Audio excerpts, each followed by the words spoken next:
रायगढ़ नामक एक राज्य में बड़ा ही प्रतापी और न्यायप्रिय राजा महेंद्र राज करता था। वह इतना शक्तिशाली था कि आस पड़ोस के राजा उससे डरते थे। उसका मंत्री बड़ा कुशल, न्यायप्रिय और कई कलाओं में पारंगत था। मंत्री के 2 सुंदर पुत्र थे जो उसी की भांति बड़े गुणवान थे। बड़े लड़के का नाम वीर प्रताप और छोटे का नाम तेज प्रताप था। जब मंत्री का देहांत हुआ तो राजा महेंद्र ने मंत्री के दोनों पुत्रों को बुलाकर कहा कि तुम्हारे पिता के मरने से मुझे भी बड़ा दुख है। अब मैं तुम दोनों को उनकी जगह नियुक्त करता हूँ। तुम दोनों मिलकर मंत्री पद संभालो। दोनों ने सिर झुकाकर राजा का आदेश मान लिया। 1 महीने तक अपने पिता की मृत्यु का शोक करने के बाद दोनों राज दरबार में गए। दोनों मिलकर काम करते थे। जब राजा शिकार के लिए जाता तो बारी बारी से हर एक को अपने साथ ले जाता था और दूसरे को राजधानी में छोड़कर जाता था ताकि वह शासन कार्य को देखता रहे। एक दिन शाम के समय दोनों भाई एक साथ बैठकर हंसी मस्करी कर रहे थे। हंसी हंसी में बड़े भाई ने कहा कि हम दोनों एक साथ इतना बड़ा राज्य चलाते हैं, हम क्यों ना ऐसा करें कि एक रात दोनों भाई किसी अमीर परिवार की सुंदर कन्या से विवाह करें। तुम्हारी क्या राय है? छोटे ने कहा कि मैं आपकी आज्ञा को भला कैसे टाल सकता हूं, जैसा आप कहेंगे वैसा ही होगा। दोनों मदिरा का सेवन कर रहे थे। उन दोनों को नशा भी आ रहा था। बड़े भाई ने कहा, सिर्फ एक रात में शादी हो और हमारी पत्नियों को एक ही रात में गर्भ ठहरना चाहिए। छोटे ने हंसकर कहा कि वह भी हो जाएगा। फिर बड़े ने कहा कि हमारी संतानें भी एक ही दिन जन्मे। तुम्हारे यहाँ पुत्र का जन्म हो, मेरे यहाँ पुत्री का जन्म हो। तेज प्रताप ने कहा, बड़े भैया मान लो संतान का भी जन्म हो गया। फिर बड़े ने कहा कि जब तुम्हारा बेटा और मेरी बेटी बड़े हो जाएंगे तो उनका विवाह भी कर दिया जाएगा।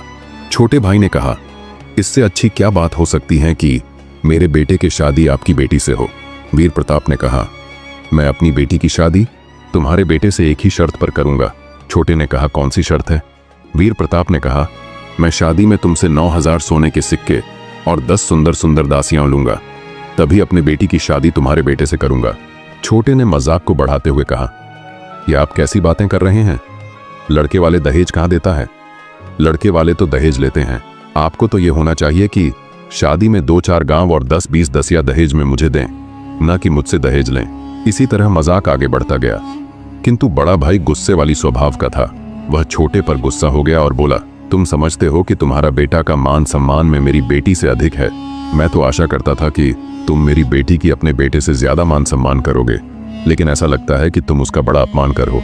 दोनों भाई नशे की हालत में थे और यह बहस पूरी तरह से व्यर्थ हो रही थी। असल में किसी की शादी नहीं हुई थी, फिर भी संभावित दहेज और बेटे बेटी के विवाह को लेकर बहस हो रहा था। पहले तो हल्की फुल्की बातें हो रही थीं, लेकिन धीरे धीरे वह मजाक गंभीर रूप लेता गया। अंत में बड़े भाई ने गुस्से में कहा, सवेरा होने दे, मैं तुमको राजा के सामने ले जाकर दंड दिलाऊंगा, तब तुमको समझ में आएगा कि बड़े भाई से मुनहलगाने का क्या परिणाम होता है। यह कहकर वह अपने शयन कक्ष में चला गया।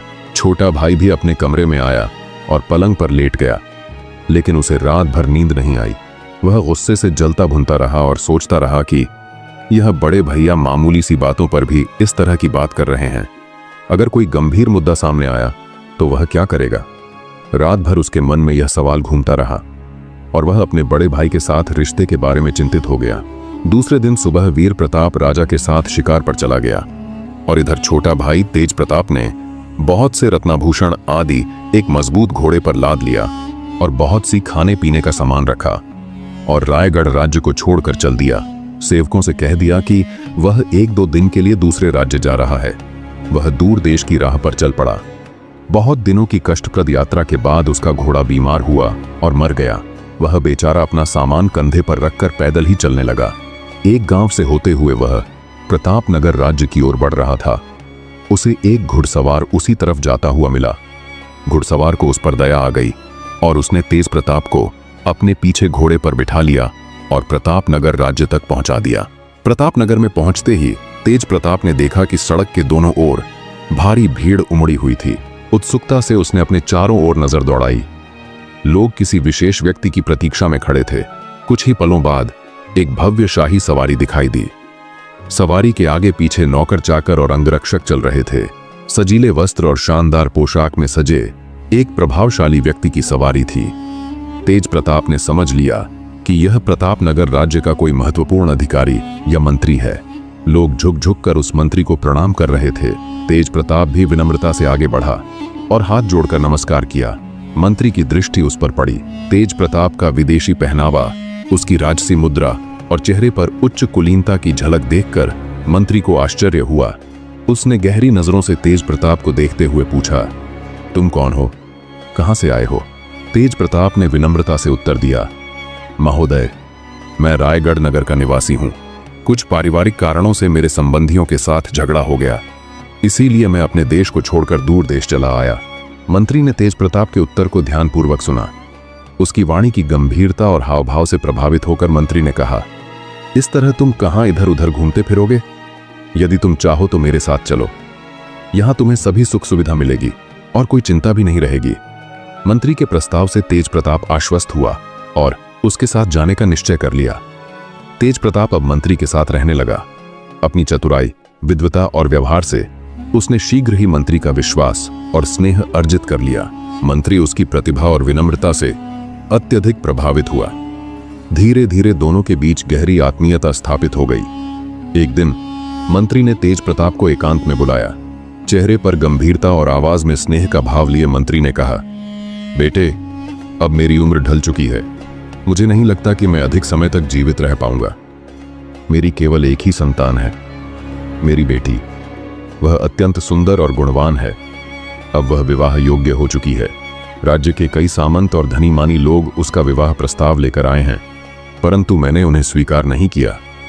मंत्री कुछ पल रुककर तेज प्रताप की ओर देखते हुए आगे बोला, मुझे अपनी बेटी अत्यंत प्रिय है और मैं मानता हूं कि वह तुम्हारे योग्य है।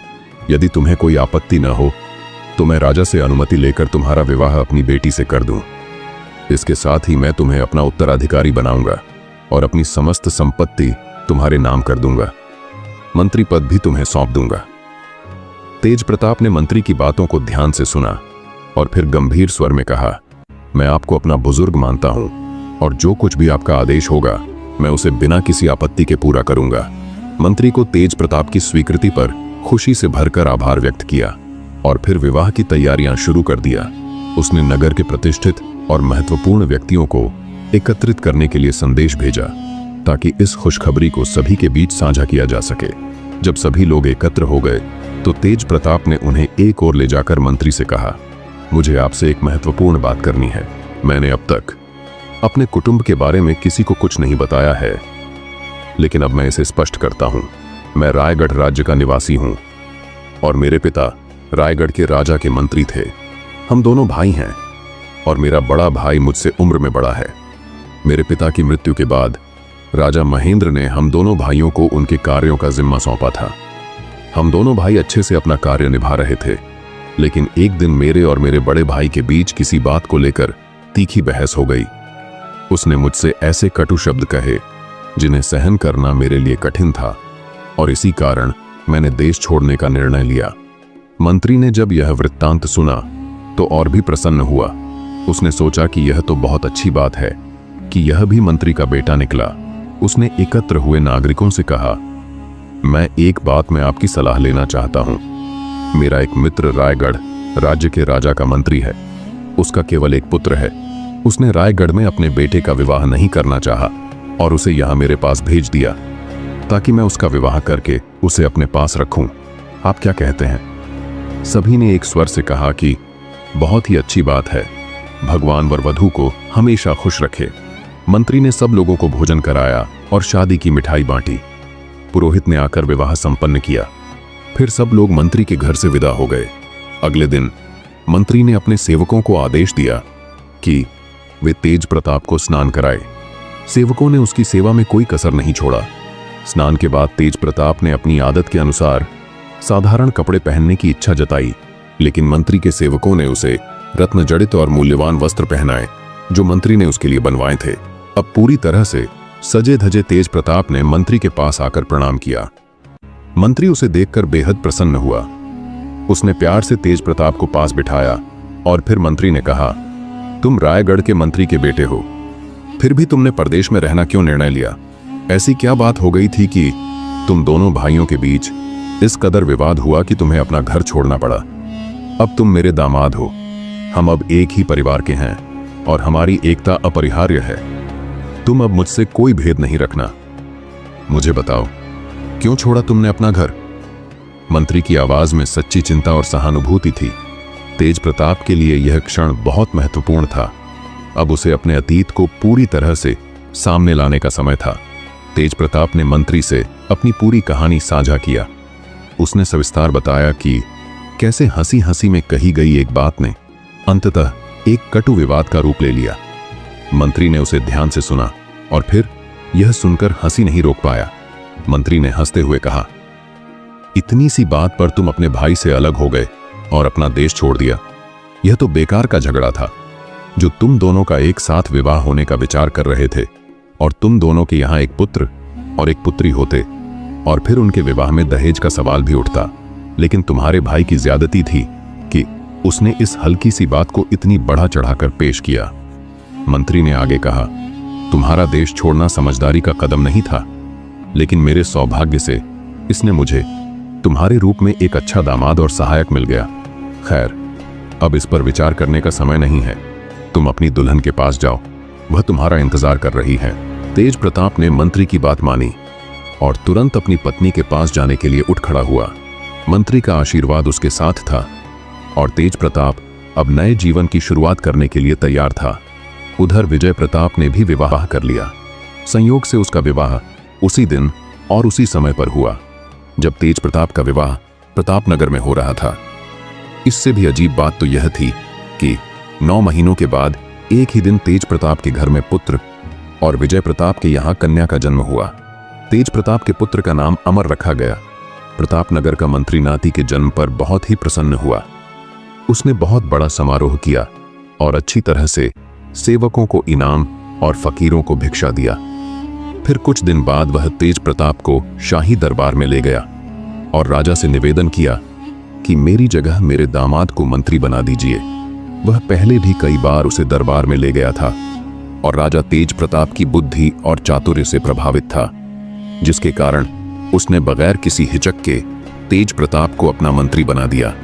पुराना मंत्री यानी तेज प्रताप का ससुर यह देखकर अत्यंत प्रसन्न हुआ कि तेज प्रताप प्रबल कुशल और ऐसी न्यायप्रियता और मृदुल स्वभाव से काम करता था कि राजा प्रजा सभी का प्रिय हो गया है। 4 वर्षों के बाद अवकाश प्राप्त मंत्री बीमार होकर मर गया। तेज प्रताप ने उसका बड़ा मातम किया और सारे मृतक संस्कार अच्छी तरह से किया। अमर जब 7 वर्ष का हुआ तो उसके पिता ने उसका शिक्षा दीक्षा कराया और बड़े बड़े विद्वानों को उसका शिक्षक नियुक्त किया। अजय ऐसा कुशाग्र बुद्धि था कि कुछ ही समय में उसने पूरे ग्रंथों को कंठस्थ कर लिया था। 12 वर्ष का हुआ तो उसने सारी प्रचलित विद्याएं सीख लिया। वह अत्यंत सुंदर और सुशील भी था। जो भी उसे देखता उसकी प्रशंसा करते नहीं थकता था। एक दिन तेज प्रताप अपने पुत्र को राज दरबार में ले गया। अमर ने राजा को ऐसे विधिपूर्वक प्रणाम किया और उसके प्रश्नों का इतनी बुद्धिमानी से उत्तर दिया कि राजा बहुत खुश हुआ। उसने अमर को इनाम दिया।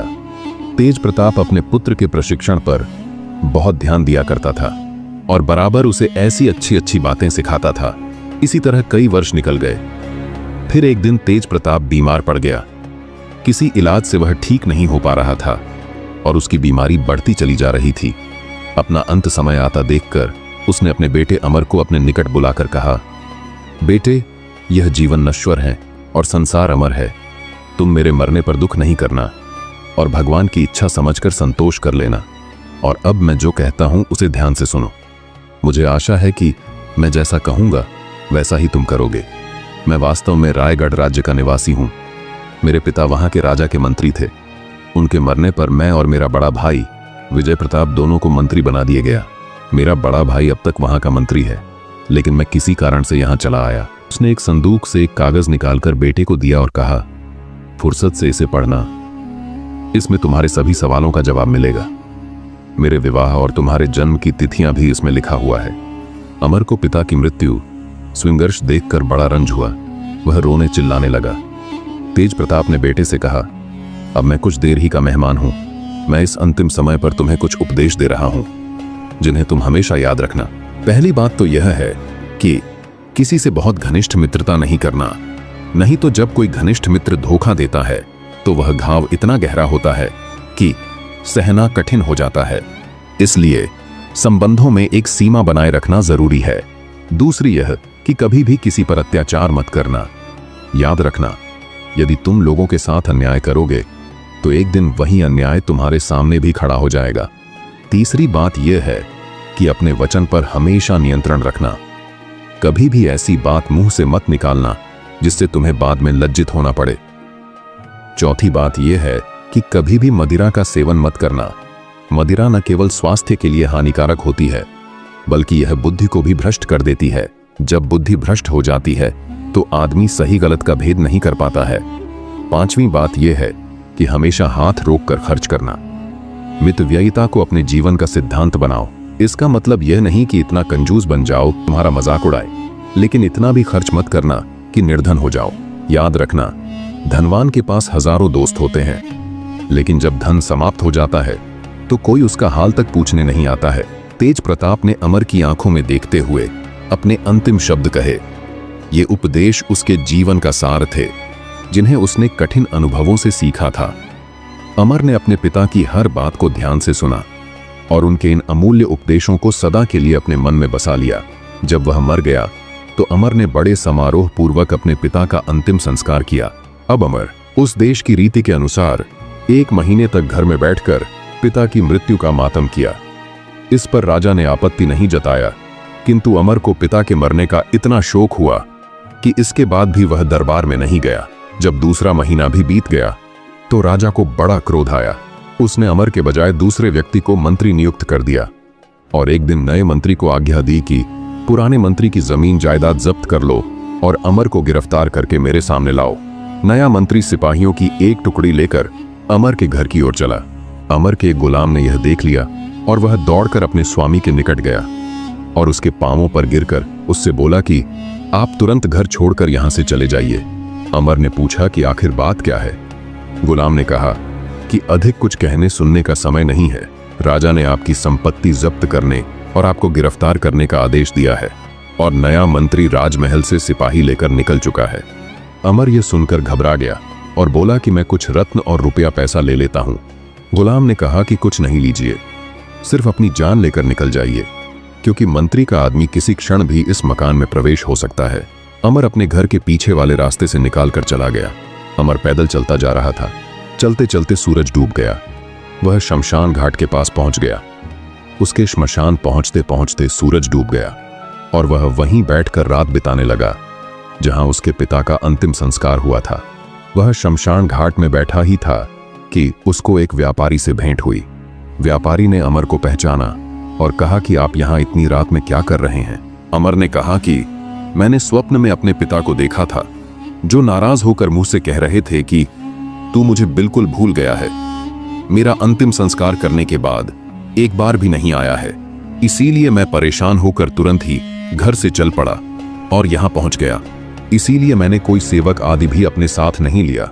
व्यापारी को उसकी बात पर विश्वास न हुआ और वह समझ गया कि अमर पर कोई मुसीबत आई है। उसने कहा, आपको शायद नहीं मालूम कि आपके पिता ने व्यापार में भी पैसा लगाया था। कई जहाजों पर उनका कई हजारों अशर्फियों का माल लदा हुआ है और वे जहाज व्यापार यात्राओं पर हैं। आपके पिता का मेरे ऊपर बहुत एहसान है और मैं अपने को उनका सेवक समझता था। अब उस माल के मालिक आप हैं। चाहे तो अपने पहले जहाज के माल को मेरे हाथ बेच दें, मैं उसे 6000 अशर्फियों में खरीदने के लिए तैयार हूं। अमर के पास तो कानी कौड़ी भी नहीं थी। उसने इन मुद्राओं को भगवान की देन समझा और सौदा मंजूर कर लिया। व्यापारी ने कहा, अच्छी तरह सोच लीजिए, 6000 अशर्फियों देकर मैं आपके पहले जहाज के माल का स्वामी हो जाऊंगा, चाहे माल कितने का ही क्यों ना हो। क्या आप यह सौदा पूरी रजामंदी से कर रहे हैं? अमर ने कहा, हाँ, मैं पूरी रजामंदी से माल बेच रहा हूं। व्यापारी ने कहा, मालिक, मैं आपके ऊपर पूरा विश्वास करता हूं, किंतु दूसरों को दिखाने के लिए जरूरी है कि आप यह क्रय पत्र लिखित रूप में मुझे दें। यह कहकर उसने कमर से बंधा हुआ एक पत्र दिया। अमर ने लिखकर दे दिया कि मैं प्रतापनगर पहुंचने वाले अपने पहले जहाज का माल फलाना व्यापारी के हाथ 6000 अशर्फियों में बेचता हूं। यह लिखकर नीचे हस्ताक्षर कर दिए। उस व्यापारी ने वह कागज ले लिया और अमर को 6000 अशर्फियों की थैली देकर चला गया। वह श्मशान घाट पर बैठकर अपने दुर्भाग्य पर विलाप करने लगा। उसकी आंखों से आंसुओं की धारा रुकने का नाम नहीं ले रही थी। बहुत देर तक रोते रोते वह थक गया और वहीं बैठा बैठा सो गया। इसी बीच वहां एक जिन्न घूमता फिरता आ निकला। उसने श्मशान में सोते हुए अमर को देखा। अमर के सुंदर और तेजस्वी चेहरे को देखकर जिन्न चकित रह गया। उसने अपनी पूरी जिंदगी में ऐसा सुंदर मनुष्य पहले कभी नहीं देखा था। वह अमर को देखता ही रह गया। कुछ देर बाद वह आकाश में उड़ गया और अपनी मित्र रिमझिम पारी से मिलने पहुंचा। जिन्न ने परी से कहा, परी, मेरे साथ चलो। मैं तुम्हें धरती पर एक ऐसा मनुष्य दिखाऊंगा कि जिसकी सुंदरता देखकर तुम भी मोहित हो जाओगी। परी को यह सुनकर आश्चर्य हुआ। उसने जिन्न की बात मान ली और दोनों साथ में धरती पर लौट आए। श्मशान घाट पर पहुंचकर जिन्न ने सोते हुए अमर की ओर इशारा करके कहा, देखो, ऐसा सुंदर मनुष्य तुमने पहले कभी देखा है? रिमझिम परी ने अमर को ध्यान से देखा और उसकी सुंदरता पर मुग्ध हो गई। लेकिन उसने जिन्न से कहा, हाँ, यह युवक अत्यंत रूपवान है, पर मैं अभी रायगढ़ राज्य से लौट रही हूं। वहां एक विचित्र घटना मैंने देखी है, मैं तुम्हें बताती हूं। जिन्न ने तुरंत उत्सुकता से कहा, जरूर बताओ, मैं सुनना चाहता हूं। परी ने कहना शुरू किया, रायगढ़ राज्य के राजा का एक मंत्री है जिसका नाम विजय प्रताप है। उसकी एक 20 वर्ष की कन्या है जो अति सुंदर और रूपवान है। उसकी सुंदरता की प्रशंसा पूरे राज्य में होती है। राजा ने जब उसकी सुंदरता के बारे में सुना तो उसने मंत्री से कहा कि उस कन्या का विवाह मुझसे कर दो। मंत्री ने हाथ जोड़कर कहा कि महाराज, मुझे इस अनुग्रह से क्षमा करें। कारण पूछने पर उसने कहा कि मेरा छोटा भाई तेज प्रताप भी मेरे साथ आपका मंत्री था। वह बहुत दिन हुए घर छोड़कर चला गया। सुना है कि वह प्रताप नगर का मंत्री हो गया था और अब जीवित भी नहीं है, लेकिन उसके यहाँ एक बेटा हुआ था जो अब भी होगा। फिर मंत्री ने राजा को एक रात की बात बताई जो उसके और उसके भाई के बीच हुई थी और कहा कि चूंकि मैंने भाई को वचन दे दिया था कि अपनी पुत्री का विवाह उसके पुत्र के साथ करूंगा, इसलिए मैं मजबूर हूं और आपकी आज्ञा का पालन नहीं कर सकूंगा। आपके लिए तो रायगढ़ में अमीरों की अनगिनत सुंदर कन्याएं हैं जिससे चाहे विवाह कर सकते हैं। राजा मंत्री की बात सुनकर गुस्से से भड़क उठा। उसने क्रोधित होकर कहा, तुम्हें यह गुस्ताखी करने की हिम्मत कैसे हुई कि मेरी बात को नकार दो? तुमने मुझे इतना छोटा समझा कि मेरे साथ रिश्ता करने से इनकार कर दिया। मैं तुम्हें ऐसी सजा दूंगा कि जीवन भर याद रखोगे। तुम्हारी बेटी अब एक बदसूरत सेवक से ब्याही जाएगी। इतना कहकर राजा ने अपनी घुड़साल में काम करने वाले एक कुरूप कुबड़े सेवक को बुलवाया। यह न केवल कुरूप था बल्कि उसका पेट बड़ा और पांव टेढ़े थे। राजा ने आदेश दिया कि उसे दूल्हे की तरह सजाया जाए। मंत्री को यह सुनकर गहरा आघात पहुंचा, किंतु वह राजा का कुछ नहीं कर सकता था। वह भारी मन से अपने महल लौटा और विवाह की तैयारियां शुरू करने का आदेश दे दिया। रात को रायगढ़ में सेवक ने बारात सजाई। उन्होंने उस बदसूरत सेवक को नहलाकर नए कपड़े पहनाए और दूल्हे की तरह सजाने लगे। इसी समय आकाश से जिन्न और परी यह दृश्य देख रहे थे।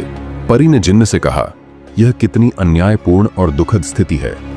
मंत्री की इतनी सुंदर और गुणवान कन्या का विवाह इस कुरूप आदमी के साथ होना बहुत गलत है। यह सुनकर जिन्न बोला, अगर हम कोई ऐसा उपाय करें कि इस कन्या का विवाह इस सोए हुए सुंदर युवक अमर के साथ करा दे तो कैसा रहेगा? परी ने प्रसन्नता से कहा, मैं तो यही चाहती हूं।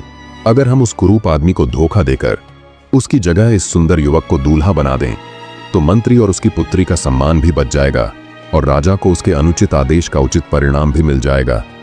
जिन्न ने कहा, यह काम संभव है, पर मुझे तुम्हारी सहायता की आवश्यकता होगी। यदि तुम मेरा साथ दो तो मैं इस सोए हुए युवक को तुरंत रायगढ़ के पास पहुंचा सकता हूं। तो दोस्तों, क्या होगा जब अमर को जिन्न और परी रायगढ़ में ले जाएंगे? तो क्या राजा का अन्याय सफल होगा या फिर जिन्न और परी की योजना से सब कुछ बदल जाएगा? क्या अमर और मंत्री की बेटी का विवाह हो पाएगा? आगे की कहानी में होगा और भी ज्यादा रोमांच और चौंकाने वाले मोड़। यह जानने के लिए देखना मत भूलिए हमारे अगले भाग में। अगर आपको कहानी पसंद आई हो तो लाइक करें, अपने दोस्तों के साथ शेयर करें और चैनल को सब्सक्राइब कर लें ताकि आप आगे की दिलचस्प कहानी मिस न करें। अगले भाग में मिलते हैं, तब तक के लिए राधे राधे। वीडियो को लास्ट तक देखने के लिए धन्यवाद।